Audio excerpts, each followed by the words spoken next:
In today's video, we are going to go over a few different ways on how to stretch the ankle with the knee bent. If you're new to this channel, I'm Tara. I'm a neurologic physical therapist, and on this channel, we talk about anything and everything related to mobility, health, fitness, and mindset in the context of a neurologic injury, with the end goal of empowering you with as many tools as possible to take ownership of your rehab and your health to live an overall more active, more mobile, pain-free, happier, healthier life. If you're ready to start implementing these exercises that we're going to go over today into your daily routine and take your rehab program to the next level, you can download our free handout that has photos and descriptions of all the exercises we'll be going over today in this video to make it that much easier for you to implement these exercises in your routine without having to keep coming back to this video. So get your free gift by clicking the link in the description below. And now let's dive into the exercises. And with all that said, today we're going to go over how to stretch the ankle toward dorsiflexion.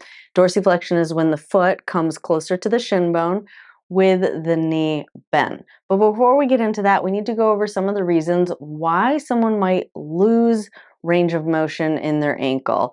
Now, normal range of motion for the ankle for dorsiflexion is 10 degrees. So we in the physical therapy world, we a lot of times refer to this as zero or neutral, which a lot of people might refer to 90 degrees.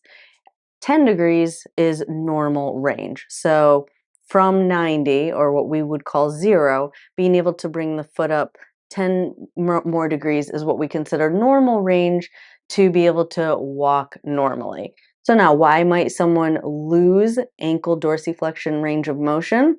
Well, that's important because it'll help you to know whether or not the exercise we go over today or the stretches we go over today are right for you. And there's a few reasons that I can think of. One reason why someone might lose that ankle range of motion towards dorsiflexion is because the calf muscle is tight. So that's the large muscle that some people refer to as the gastrocnemius. Now, that muscle is important because that muscle crosses the ankle joint, meaning it has an attachment down underneath the foot.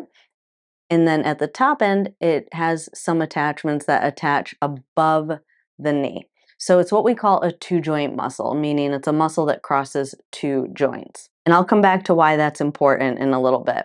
But then we have some smaller muscles that might contribute to losing range of motion if they have adaptively shortened. And that would be the soleus muscle and the posterior tibialis muscle. Now, those two muscles attach on the lower leg and underneath the foot. So they just cross the ankle joint. Now we're going to go one layer deeper and talk about the bones of the ankle. That is another potential reason why you might lose the ability to dorsiflex your ankle. So the bones of the ankle are the tibia and the fibula. Those are those lower leg bones. And then we have a bone called a talus, which kind of sits kind of in the joint. And then we have the heel bone and then some foot bones that attach to that talus. But in order to get full ankle dorsiflexion, all of these little bones, they kind of move on each other. And sometimes if you lose that ability, it's because those bones are not moving on each other appropriately. So probably not important for this video.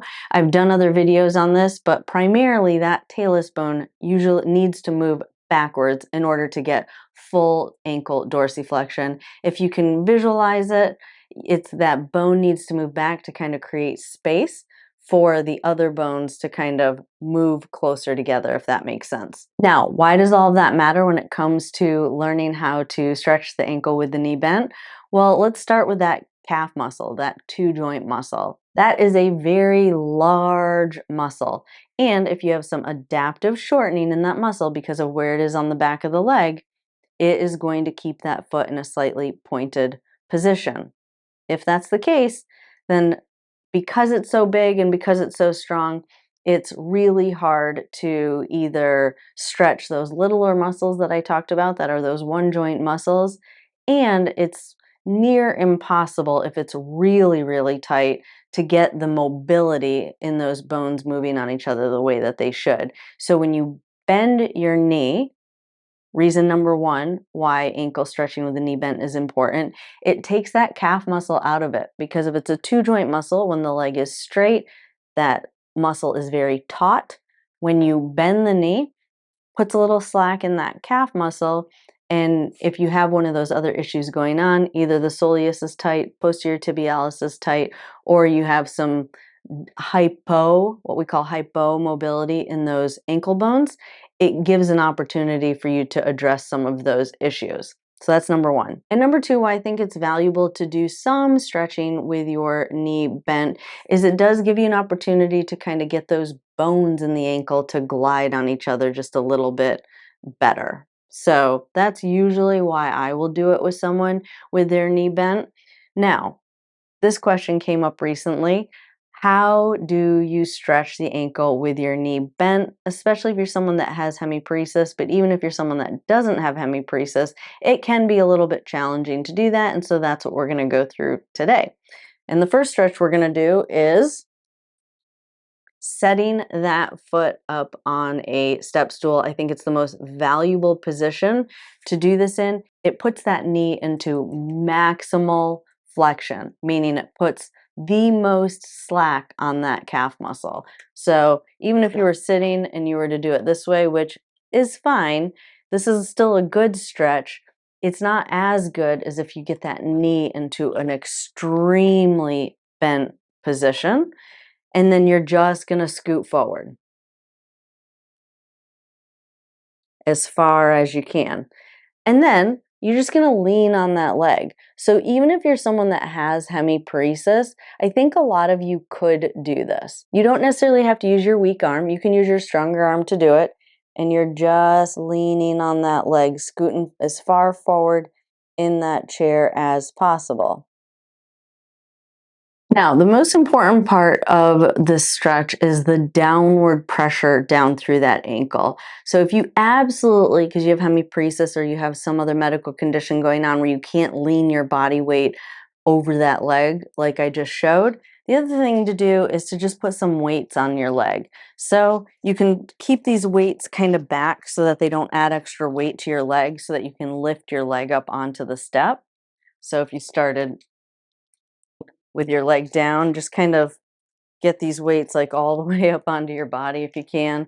And then that makes that leg a little bit lighter. And then hopefully you can pull that in or somehow get into this position. If you need to get a little bit of help with this, that would be ideal. But trust me, some of you, I follow you on social media. You're very creative. And so don't assume you can't do this until you try it. You guys can pretty much do a lot more than you think you can, and sometimes I think you can. And then just with your strong arm, slide those weights down onto your leg. I like these weights. You can't really exercise with them. They're really made to like hold like light stands down, camera light stands down, but they come empty. The reason I don't recommend them for exercising is they leak a little bit, so they do make sandbags that are intended for exercising. They're just a little bit more expensive, but just for the purpose of like pushing down through your leg, they're super cheap. They come empty. You just go to Home Depot and spend $5 on a bag of sand and fill them up with sand. And then that adds that extra weight to that leg to give that deep ankle stretch. And with most of the stretches that I show on this channel, you want to hold that for about a minute. All right, and then here's just another variation. I added a little bit of a wedge to the foot, to the front of the foot to just kind of give a little bit of a deeper stretch. This might be a better option for some of you, but not everyone's going to be able to do this. But again, you can use if you only have one strong arm, you can use your strong arm to lift that leg up onto the step. And then same thing this way with the wall here. For some of you, it might be easier to hold your foot in place. So a lot of you, I know your foot kind of shoots out in front of you. So using the wall, again, might be easier for some of you. And then again, just scooting your hips forward. So if you're someone where your foot really shoots out in front of you, again, this might be a better option just to kind of help keep that foot back. And again, you're going to hold it for about a minute. So for this ankle stretching exercise, all we're doing is stepping forward, but keeping the knee bent. So kind of like a lunge, the benefit of doing it this way at the beginning is for some of you, just having more body weight down through the ankle really helps. And by having that foot a little bit behind your center of gravity, so behind the heaviest part of your body, you're actually using your body to deepen that stretch.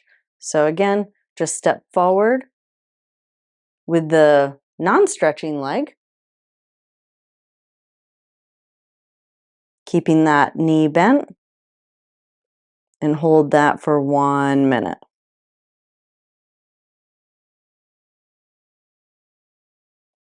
So again, for this exercise, we're using our center of gravity, or the position of our body, to kind of help deepen the stretch a little bit. So you're going to step off a step. The thing I like about a step down for an ankle stretching activity is that you can adjust the degree just by changing the step height. So this is a pretty aggressive ankle stretch, because this is I think this is about 4 inches, a 4-inch step. And what you're trying to do is get your body weight kind of in front of your ankle to help deepen that stretch.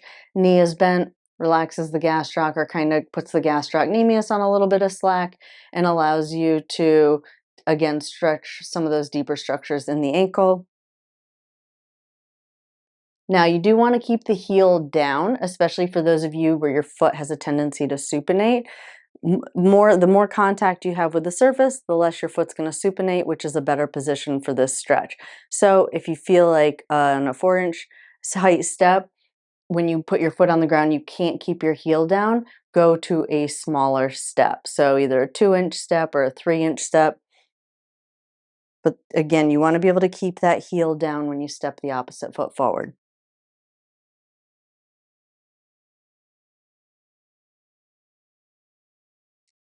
So this is a pretty aggressive ankle stretch, and some of you probably aren't going to be able to get into this position, but if you can get into kind of a low squatting position with your feet in a staggered position, and you have use of both of your arms, you can get into this position and just kind of give a little downward pressure down through your heel and even through your knee to kind of deepen that stretch a little bit.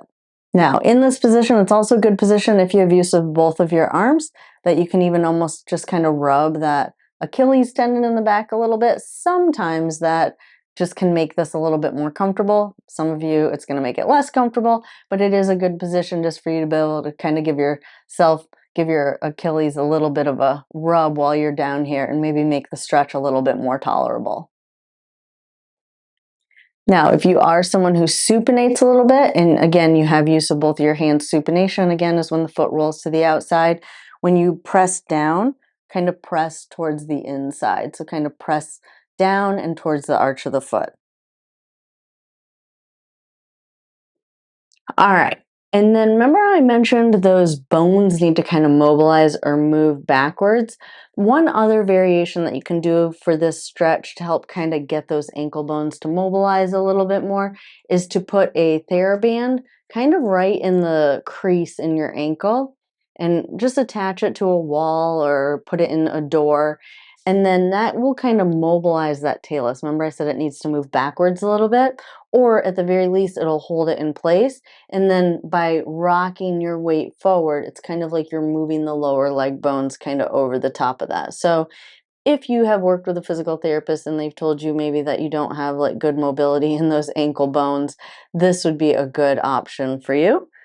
And then again, you're just going to kind of rock forward. Because this one, we're trying to kind of mobilize those bones a little bit more, you don't necessarily need to hold this one. You can do kind of like a rhythmic, just kind of like a forward rocking motion. And then that is it for this video. I hope you guys found this video helpful. Hey, before you go and click on the next video, make sure you click on the link in the description to get that free handout of all the exercises that we went over in today's video. It is guaranteed to get you that much closer to actually putting into action the things that you're learning on this channel. So, link for the handout of today's exercises in the description below. If you did and you want to see more videos, definitely hit that subscribe button, turn on that notification bell so that you will get notified every time I upload new videos. If you want to get more exercises throughout the week, head on over to Instagram and follow us over there where I post 1 to 2 videos every single week that aren't here on YouTube. If you want to go a little bit deeper and get your specific questions answered, you can join our monthly gold membership program. With your membership program, you will get access to over 400 neuro-specific exercises to help you with your rehab program, as well as access to our monthly live Q&A sessions where you can submit questions in advance and get your specific questions answered. To learn more about that, link for the gold membership program is in the description below. I enjoyed spending time with you all today, and I'll see you in the next video.